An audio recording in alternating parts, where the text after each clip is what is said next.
আজ বানাবো পটল কষা, তবে একটু অন্যরকম।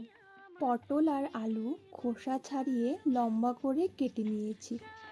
নুন আর হলুদ দিয়ে পটলগুলো মেখে রাখবো। পটলগুলো বেশ বাদামি রং করে ভেজে নেব, তবে আলুগুলো বেশ লাল লাল করে ভাজতে হবে।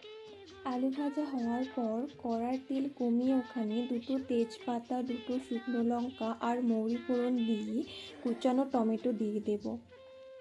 পরপর নুন, হলুদ, আদা বাটা, কাঁচা লঙ্কা বাটা, জিরে বাটা, ধনে বাটা, কাশ্মীরি লঙ্কা গুঁড়ো আর পরিমাণ মতো চিনি দিয়ে মশলা কষিয়ে নেব। তারপর হালকা একটু গরম জল দিয়ে মশলাটা আরও ভালো করে কষিয়ে নেব। ভালোভাবে কষানোর পর ভেজে রাখা পটল আর আলু দিয়ে বেশ কিছুক্ষণ ভাজার পর জল দিয়ে দেব।